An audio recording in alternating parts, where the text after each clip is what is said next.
Jai Mata Di all, and you know that today is the last day, 10th August, the last date for giving your suggestions to ICSI. So I am going to give few suggestions from my side. I am going to request to ICSI. I have already submitted a second Google Sheet also to ICSI, and I will suggest all of you to also give the same suggestions. If you are in the executive program right now, you will be entering into the professional program new syllabus. It's very relevant for you. Listen to this video till the end. If you are in the CS EAT program right now, and you will be coming in the CS executive program very soon, and you are planning to get into the CS executive program new syllabus applicable to you also. So listen to the suggestions, and do remember 10th August the last date. Link, you know that is there in the PDF file given by ICSI, and click on the link. I shared the link in one of my previous videos also. You can take up from there. Now coming to the point, the first point first over there, and the video is relevant for all. So let us talk through this for executive program, for professional program, and I'll be talking about the elective paper. If you want me to elaborate upon the elective papers, how are they going to help in the new syllabus in the professional program, I'll be elaborating upon that also. You will have to give me the comments in the comment section under this video that do you really want me to talk about all this in detail, that how can you make a glorious career and what will be the pathway step by step to reach there. But first of all, coming to the point that the suggestions from our side to ICSI. I saw the webinar conducted by ICSI. You must have seen the webinar as well. The first suggestion from my side to ICSI, as they were discussing in the webinar, that is, please do not shift the SUB paper from the Executive Program Group 2 new syllabus to the Executive Program Group 1 new syllabus, because in the SUB new paper, you will be having 40 marks labor laws, which will be requiring special attention and all that. And there are 3 reasons why I'm requesting this. Please, ICSI, do not shift the SUB paper from the Executive Program Group 2 to Executive Program Group 1. 3 reasons. Reason number 1, it will create the imbalance in the 2 groups, in the burden of the 2 groups, because right now already, Executive Program Group 1, which looks like proposed syllabus, which looks like 3 papers, is actually equal to 4 papers. And that company law paper is, which is actually very thick book, I'll say maybe 1000 pages plus, is equal to 2 legal papers in the Executive Program Group 2 new syllabus. Let us say security law and EBCL paper put together, aggregate, are equal to the company law book. So, I'll say the papers which look like 3 papers in the Executive Program Group 1, actually they are equivalent to 4 papers of Executive Program Group 2 when it comes to the burden. And if we bring 1 paper of SUB from the Executive Program Group 2 to the Executive Program Group 1, it will effectively create 5 papers in the Group 1, which will look like 4, but will be equal to 5. And Executive Program Group 2 will be reduced to 3 papers. So 3 papers burden, that will be very big imbalance, I'll say, in the burden. Requiring the number of study hours, when I'm talking about the number of study hours which will be required in that point of time. Right now, the balance is already perfect, and Executive Program Group 1, 3 papers are actually equal to 4 papers, and Executive Program Group 2, 4 papers are actually 4 papers only. So it is 4-4, I will put it this way. Right now, proposed new syllabus is already balanced. Please do not create imbalance by shifting the paper.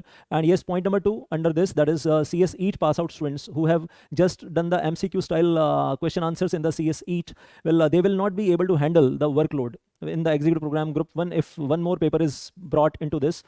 And that will be too much load of 5 papers, I'll say. I will put it that company law paper is as good as 2 legal papers, then JIGL paper, then our jurisprudence paper coming along with that, business laws will be added. And then SUB paper, if it is brought in, it will become actually 4 papers of law, equivalent to 4 papers, 3 papers but equal to 4 papers. And then corporate accounting and financial management will also be there, which is another big burden, I'll say. So students will not be able to handle that much burden simply after passing the CS EAT exams, and that too, the CS EAT exams were conducted in the MCQ style, taking care of that thing in the mind. And number 3, the CS EAT pass students will need a lot of time. They will need a lot of time to understand the legal language first time in their life properly, because they have not studied the legal language like that in 11th 12th class. They haven't studied the legal language very properly in the CS EAT because it was requiring MCQ.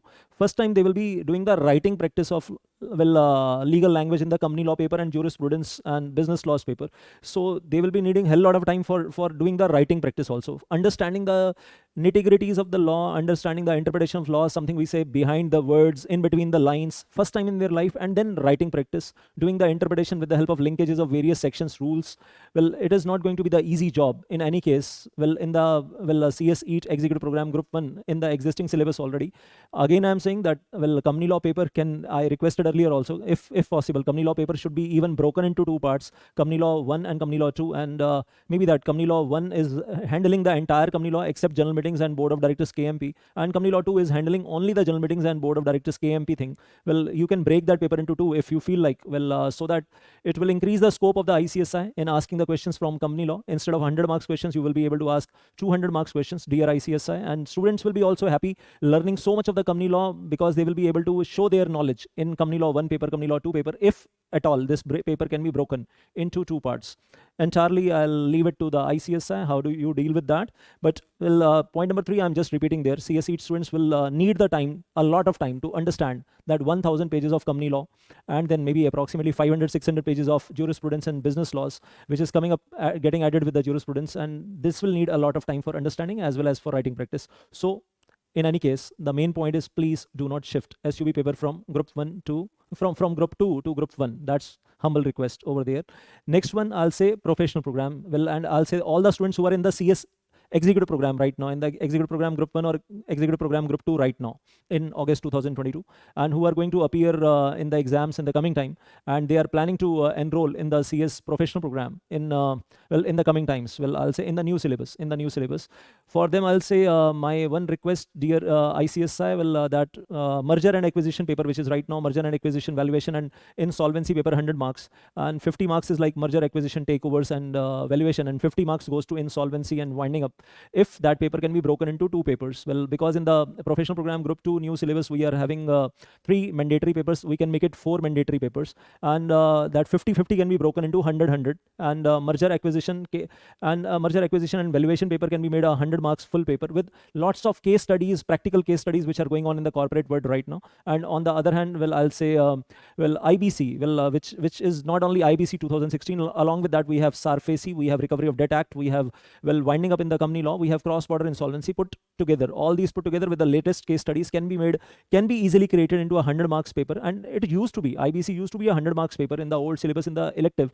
Why can't we make it a compulsory paper, well, in the new syllabus? Well, so ICSI already had that module of IBC 100 marks. We can make it a 100 marks module, but mandatory paper, compulsory paper in the new syllabus in the professional program group 2. And one last thing, that FEMA, Foreign Exchange Management Act, and along with FEMA, FDI policy, foreign trade policy, overseas direct investment, joint ventures, liberalized remittance scheme, Reserve Bank of India Act, RBI Act, Benami Transactions Act, then FCRA, Foreign Contribution Regulation Act, and Prevention of Money Laundering Act can be easily made into a 100 marks paper.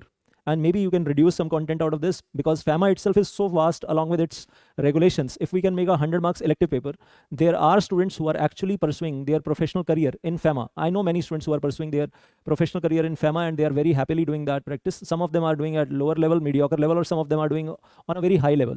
And day and night they are into FAMA and only FAMA. There are some practicing company secretaries who are doing their practice solely in FAMA and related things which are given over there.